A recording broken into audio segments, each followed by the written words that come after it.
Welcome, dear viewers, to a tale of unexpected love and second chances. Enjoy the story. Linda Matthews stepped out of her sleek office building, her Louboutin heels clicking against the pavement as she approached her BMW. The weight of another monotonous day settled on her shoulders like a heavy cloak. At 43, Linda was the epitome of corporate success, CEO of a thriving marketing firm, with a corner office boasting a view of the Manhattan skyline. Yet, as she stood there, key fob in hand, she felt utterly empty. Same old, she muttered, suddenly pocketing her keys and turning away from her car. Not today. On a whim, Linda decided to walk home. It wasn't far, just a few blocks, but it was a deviation from her usual routine, a small act of rebellion against the clockwork precision of her life. As she strolled down the bustling New York street, a brightly colored ice cream cart caught her eye. Linda raised an eyebrow, surprised to see such an old-fashioned vendor in this part of town. Why not, she thought, approaching the cart. I'll have a vanilla cone, please. The vendor, an elderly woman with kind eyes, smiled as she scooped the ice cream. That'll be $2, dear. Linda blinked in surprise. $2? Are you sure? The woman chuckled. Yes, honey. Not everything in this city needs to cost an arm and a leg. As Linda fumbled in her designer purse for cash, something she rarely carried, she felt a strange mix of embarrassment and nostalgia. When was the last time she'd bought something so simple, so normal? Cone in hand, Linda made her way to the nearby park. She settled onto a bench, feeling oddly out of place in her tailored suit among the joggers and dog walkers. As she took her first lick of the ice cream, memories of her childhood flooded back. Eat it slowly, Linda, she mimicked her grandmother's voice, or your tongue will freeze and fall off. Linda smiled sadly at the recollection. Her grandmother had raised her after her parents died in a car accident when she was just 5. She'd been gone for years now, but the memories were still vivid. Lost in thought, Linda didn't notice the ice cream beginning to melt until a deep voice startled her. Excuse me, miss, but you're about to have a vanilla waterfall on your skirt. Linda jerked back to reality, narrowly avoiding a creamy disaster on her expensive outfit. She looked up to see a man standing before her, his blue eyes twinkling with amusement. Oh, thank you, she stammered, hastily licking the drips from the cone. The man gestured to the empty spot beside her. Mind if I join you? I promise I'm not usually in the habit of rescuing strangers from ice cream catastrophes. Linda found herself nodding, intrigued by this handsome stranger who'd appeared out of nowhere. He settled beside her, his casual jeans and t-shirt a stark contrast to her polished appearance. I'm Paul, he said, extending his hand. Paul Rogers. Linda Matthews, she replied, shaking his hand and feeling an unexpected spark at his touch. So, Linda Matthews, Paul grinned, what brings a woman in a power suit to a park bench with a $2 ice cream cone? Linda laughed, surprised at how easy it felt. Would you believe a midlife crisis? As they talked, Linda found herself opening up to Paul in a way she hadn't with anyone in years. There was something about his easygoing nature and genuine interest that made her feel seen. Before she knew it, the sun was setting and her ice cream was long gone. Oh my, Linda exclaimed, glancing at her watch. I can't believe how late it's gotten. Paul stood, offering his hand to help her up. Time flies when you're having fun, doesn't it? Listen, Linda, I know this might seem forward, but would you like to have dinner with me tomorrow night? Linda hesitated. It had been years since she'd been on a date, and the thought both thrilled and terrified her. But as she looked into Paul's warm eyes, she found herself nodding. Yes, she said, surprised at her own boldness. I'd like that very much. As they exchanged numbers and said their goodbyes, Linda felt a flutter of excitement in her chest. For the first time in years, she was looking forward to tomorrow.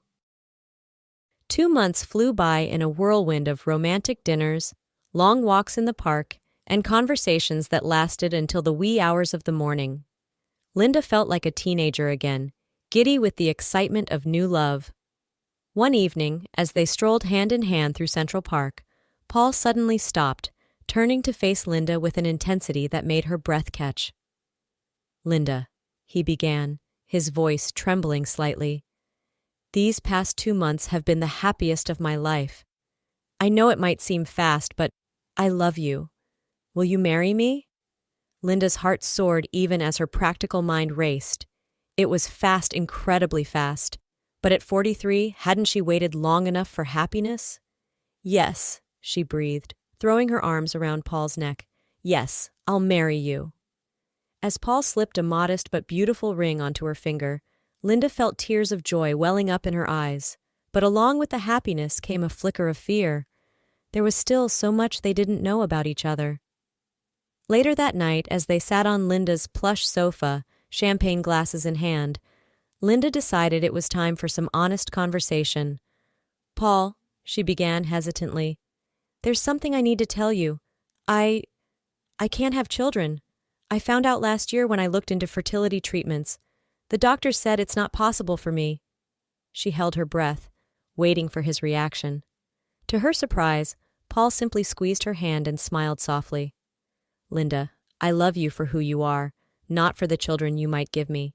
We can always adopt if we decide we want kids later on. Relief washed over Linda, but she wasn't finished. There's more. I'm not great with people, especially children. They make me uncomfortable. I've built my life around my work, and I'm not sure how good I'll be at being a wife. I'm set in my ways, Paul. I like my space, my routines. Are you sure you want to sign up for that? Paul listened attentively, his expression thoughtful. I appreciate your honesty, Linda.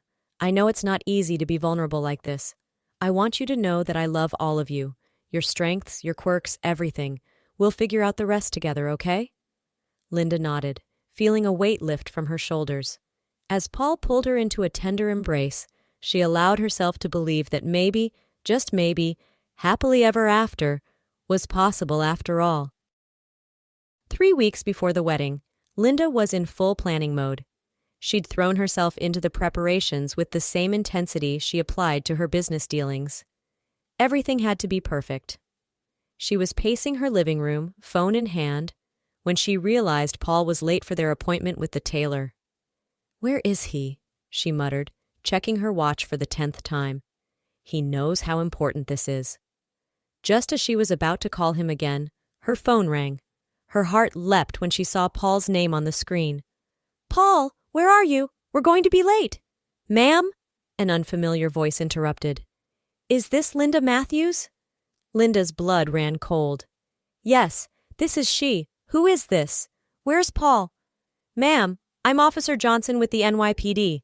I'm afraid Mr. Rogers has been in a car accident. He's been taken to Mount Sinai Hospital. His condition is serious but stable. The world seemed to tilt on its axis as Linda struggled to process the information. I'll be right there, she managed to say before hanging up. The drive to the hospital was a blur. Linda's mind raced with worst-case scenarios, each more terrifying than the last. By the time she reached the emergency room, she was nearly hysterical. Please, she begged the nurse at the desk. I need to see Paul Rogers. I'm his fiancé. After what felt like an eternity of waiting and answering questions, a doctor finally approached her. Miss Matthews? Mr. Rogers is out of surgery. He has a concussion and some broken ribs, but he's going to be okay. He's still under anesthesia, but you can see him briefly if you'd like. Linda nodded gratefully, following the doctor to Paul's room. Her heart clenched at the sight of him, pale and bruised, hooked up to various machines. She took his hand gently, mindful of the IV. Oh, Paul, she whispered, tears streaming down her face. I'm here, darling. You're going to be all right. Suddenly, Paul's fingers twitched in hers.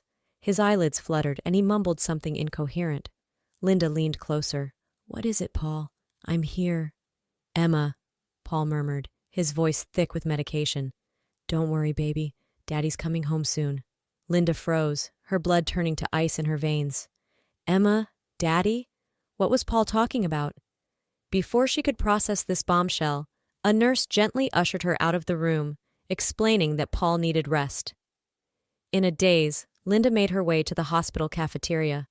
She collapsed into a chair, her mind reeling. Who was Emma? Did Paul have a child he'd never told her about?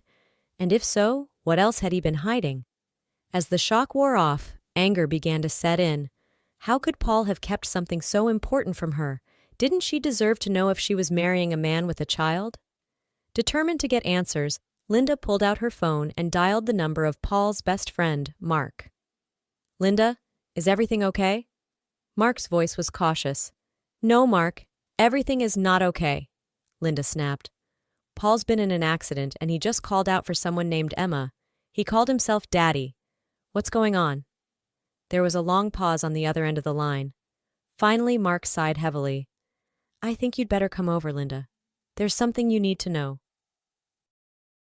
Linda's hand shook as she knocked on Mark's door.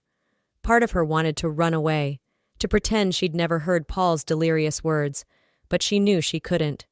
She had to face whatever truth was waiting for her. Mark opened the door, his face grave. "Come in, Linda. I'm so sorry you had to find out this way." As Linda settled onto Mark's couch, he handed her a framed photograph. Linda's breath caught in her throat. It was Paul, smiling broadly, with a little girl perched on his shoulders. The child couldn't have been more than 5 or 6, with Paul's blue eyes and a mop of curly brown hair. "That's Emma," Mark said softly. "Paul's daughter." Linda stared at the photo, her mind struggling to reconcile this new information with the man she thought she knew. How old is she?" "She'll be 7 next month," Mark replied. "Paul's ex-wife left when Emma was just a baby. He's raised her on his own ever since." Linda's head snapped up. "His ex-wife? He was married before?" Mark nodded, looking uncomfortable. "Yeah, about 8 years ago. It didn't last long. She wasn't ready to be a mother, I guess. Just up and left one day." Linda felt like she was drowning in a sea of revelations. Where's Emma now? Why didn't Paul tell me about her? "She lives with Paul's mother in New Jersey," Mark explained. "As for why he didn't tell you, Linda, you have to understand. Paul was scared. He knew how you felt about kids, how focused you were on your career. He was afraid you'd reject him if you knew he came with a child." Linda stood up abruptly, anger flaring in her chest.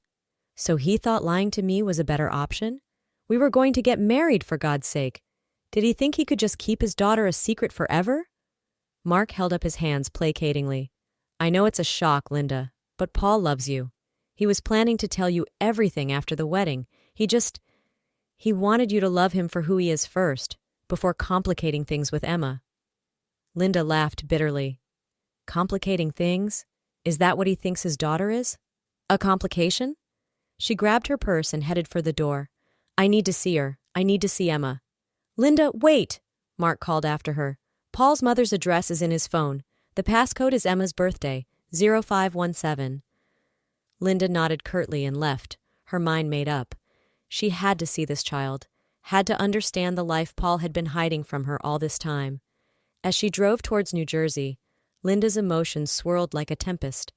Anger at Paul's deception warred with fear of what this meant for their future. And underneath it all, a tiny voice whispered a truth she wasn't ready to face. That maybe, just maybe, she was more upset about being lied to than about the existence of Emma herself. Linda's GPS guided her to a small, well-kept house on a quiet suburban street. She sat in her car for several minutes, gathering her courage. Finally, taking a deep breath, she approached the front door and knocked. The door opened to reveal an older woman with Paul's kind blue eyes. "Can I help you?" she asked, her tone polite but wary. "Mrs. Rogers?" Linda's voice trembled slightly. "I'm Linda Matthews. I was engaged to your son, Paul." Recognition dawned in the older woman's eyes. "Oh, Linda, Paul's told me so much about you. Please come in and call me Margaret." As Linda stepped into the cozy living room, her eyes were immediately drawn to a small figure curled up on the couch, engrossed in a book. Margaret followed her gaze. "Emma, sweetheart, we have a visitor. This is Linda, your daddy's friend." The little girl looked up, and Linda felt her heart skip a beat. Emma was the spitting image of Paul, from her sparkling blue eyes to the dimple in her left cheek when she smiled. "Hi, Linda," Emma said shyly. "Are you the lady from Daddy's phone? He said you were pretty and he was right." Linda felt tears prick at her eyes. "It's nice to meet you, Emma. Your daddy's told me a lot about you, too." The lie felt bitter on her tongue, but she couldn't bring herself to shatter this child's world. Margaret ushered Linda to a seat and disappeared into the kitchen to make tea. Left alone with Emma, Linda felt a wave of panic. She'd never been good with children. What was she supposed to say? But Emma solved the problem for her. "Do you want to see my drawings?" she asked, already reaching for a sketchbook. For the next hour, Linda found herself drawn into Emma's world. The little girl chattered away, showing Linda her artwork, her favorite toys, and even performing an impromptu dance routine. To her surprise, Linda found herself laughing and asking questions, genuinely interested in this precocious child. Emma's joy was infectious, and Linda felt the ice around her heart beginning to melt. As Emma ran upstairs to fetch her super special art project, Margaret returned with a fresh pot of tea. "She's a wonderful child," Linda said softly, surprising herself with the sincerity in her voice. Margaret nodded, her eyes filled with love. "She is. Paul's done an amazing job with her, considering, well, everything." Linda's curiosity got the better of her. "What happened with Emma's mother, if you don't mind me asking?" Margaret's expression darkened. Cheryl was never cut out to be a mother. She and Paul were young. It was a whirlwind romance. When she got pregnant, Paul was over the moon. But Cheryl, she resented the baby from the start. When Emma was 3 months old, Cheryl just up and left. No note, no explanation, just gone. Linda felt a surge of anger towards this woman she'd never met. How could anyone abandon their child like that? Margaret shrugged sadly. "I'll never understand it myself. But Paul, he stepped up in ways I never imagined. He became both mother and father to Emma. It hasn't been easy, but he's given that little girl more love than most kids get from 2 parents." As if on cue, Emma came bounding down the stairs, a large piece of construction paper in her hands. "Look, Linda, I made this for Daddy's new house. Do you think he'll like it?" Linda examined the colorful drawing of a house with 3 stick figures in front. A tall man, a little girl, and a woman with long hair. Her throat tightened as she realized the woman was meant to be her. "It's beautiful, Emma," she managed to say. "I'm sure your daddy will love it." As Linda prepared to leave, Emma threw her arms around her in an impulsive hug. "Will you come back and visit us again? Maybe we can all have ice cream together." Linda found herself nodding, surprised by the warmth spreading through her chest. "I'd like that very much, Emma." On the drive back to the city, Linda's mind was a whirlwind of emotions. The anger she'd felt towards Paul was still there, but it was tempered now by understanding. She could see why he'd been afraid to tell her about Emma, even if she didn't agree with his decision to hide the truth. More surprising was the realization that meeting Emma hadn't been the disaster she'd feared. The little girl was charming, intelligent, and so full of love for her father. Linda found herself wondering what it would be like to be a part of their little family. But could she do it? Could she, Linda Matthews, career woman extraordinaire, become a stepmother? The thought was terrifying and yet oddly appealing. The next morning, Linda returned to the hospital, her heart heavy with the weight of unspoken truths. As she approached Paul's room, she heard voices inside, one of them achingly familiar. "Daddy, when are you coming home? I miss you." Linda froze outside the door, listening to Paul's gentle response. "Soon, Princess. Daddy just needs to get a little stronger first. Are you being good for Grandma?" "Uh-huh. Oh, and I met your friend Linda yesterday. She's nice, Daddy. Can she come live with us when you get better?" There was a pause, and Linda could almost picture the panic on Paul's face. "Emma, sweetie, it's complicated. Linda and we need to talk about some grown-up things first." Unable to eavesdrop any longer, Linda knocked softly and entered the room. Paul's face paled when he saw her, while Emma's lit up with excitement. "Linda, you came to visit Daddy too?" Linda managed a smile for the little girl. "I did, Emma. Would you mind giving your daddy and me a few minutes to talk? I think your grandma is waiting in the cafeteria with some ice cream." Once Emma had bounced out of the room, an uncomfortable silence fell between Paul and Linda. Finally, Paul spoke, his voice barely above a whisper. "You know," it wasn't a question, but Linda nodded anyway. "Yes, I know. Paul, how could you keep this from me? We were going to get married, for heaven's sake." Paul's eyes filled with tears. "I'm so sorry, Linda. I wanted to tell you, I really did. But every time I tried, I was so afraid of losing you. I know how you feel about kids, about family commitments.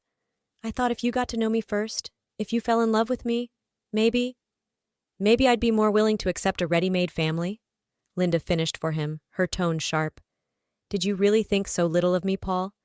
Did you think I was so shallow that I'd reject you just because you have a child?" Paul reached for her hand, but Linda pulled away. "No, Linda, it wasn't like that. I've been hurt before. When Emma's mother left, it nearly destroyed me. The thought of opening my heart again, of risking rejection not just for me but for Emma too. I was a coward, Linda. I know that now." Linda sank into the chair beside his bed, suddenly exhausted. "I met her, you know. Emma. She's wonderful, Paul. She's smart and funny and so full of life. How could you ever think I wouldn't love her?" Paul's eyes widened in surprise. You love her?" Linda paused, realizing the truth of her own words. "I think I do. It's crazy, isn't it? I've always been terrified of children, of the mess and the noise and the responsibility, but Emma, she's different. Special." A tentative smile spread across Paul's face. "She is special. Linda, I'm so sorry I didn't trust you with the truth. Can you ever forgive me?" Linda took a deep breath, searching her heart for the answer. "I don't know, Paul. You hurt me deeply. You made me question everything I thought I knew about our relationship. But, Paul prompted, hope shining in his eyes. "But I love you," Linda admitted. "And I think I might love your daughter too. I'm not saying it will be easy, and we have a lot of work to do to rebuild trust. But if you're willing to try, so am I." Paul reached for her hand again, and this time, Linda let him take it. "I love you, Linda. You and Emma, you're my whole world. Whatever it takes, I'll make this right. I promise." Just then, Emma burst back into the room, her face smeared with chocolate ice cream. "Daddy, Linda, guess what? Grandma says we can all have a movie night when you come home. Can we watch Frozen? Please?" As Paul and Linda exchanged amused glances, Linda felt a warmth spread through her chest. This wasn't the life she'd planned for herself, but looking at Paul and Emma's smiling faces, she realized it might just be better than anything she could have imagined. The summer sun shone brightly on the small gathering in Central Park. Linda stood nervously at the makeshift altar, smoothing down her simple white dress for the 100th time. "Stop fidgeting," her maid of honor Sarah whispered. "You look beautiful." Linda took a deep breath, trying to calm her nerves. Just then, the small string quartet began to play and all heads turned to watch the procession. Paul appeared first, looking dashing in his gray suit. But it was the sight behind him that brought tears to Linda's eyes. Emma, resplendent in a puffy pink dress, walked slowly down the aisle, tossing rose petals with great concentration. As Paul took his place beside Linda, Emma moved to stand between them, beaming up at the couple. The officiant smiled warmly at the trio before addressing the guests. "Friends and family, we are gathered here today not just to witness the union of Paul and Linda, but to celebrate the creation of a new family." As the ceremony progressed, Linda found her nervousness melting away. This felt right, in a way she never could have imagined a year ago. When it came time for the vows, Paul turned to face her, his eyes shining with love. "Linda, you came into my life like a whirlwind, turning everything upside down in the best possible way. You've taught me the true meaning of partnership, of honesty, and of unconditional love. I promise to always be open with you, to support your dreams as you've supported mine, and to be the best husband and father I can be. I love you, now and always." Linda blinked back tears as she began her own vows. "Paul, this past year has been a journey I never expected to take. You and Emma have shown me that there's more to life than boardrooms and bottom lines. You've opened my heart in ways I never thought possible. I promise to be your partner in all things, to love Emma as my own, and to always make time for family ice cream nights." There was a ripple of laughter from the guests at this last part, an inside joke that had become a staple in their household. After exchanging rings, the officiant had one last surprise. "And now, I believe Miss Emma has something she'd like to say." Emma stepped forward, clutching a piece of paper in her hands. Her voice was clear and strong as she read, "Dear Linda, thank you for loving me and my daddy. Thank you for reading me bedtime stories and helping me with my homework and making the best pancakes ever. I'm really happy you're going to be my mom now. I love you." There wasn't a dry eye in the gathering as Linda knelt down and embraced Emma, whispering, "I love you too, sweetheart. So very much." As the newlyweds made their way back down the aisle, hand in hand with Emma between them, Linda marveled at the twists and turns her life had taken. From a chance encounter over melting ice cream to this moment of pure joy, she had found a love and a family she never knew she wanted. Life wouldn't always be easy. There would be challenges and disagreements, moments of doubt and frustration. But looking at Paul and Emma, Linda knew that together they could face anything. This was her happily ever after, messy and beautiful and real. As they reached the end of the aisle, Paul leaned in close and whispered, "So, Mrs. Rogers, ready for our next adventure?" Linda smiled, squeezing his hand in Emma's. "Absolutely. Bring it on." And with that, they stepped forward into their new life together, a family united by love, trust, and the occasional scoop of ice cream.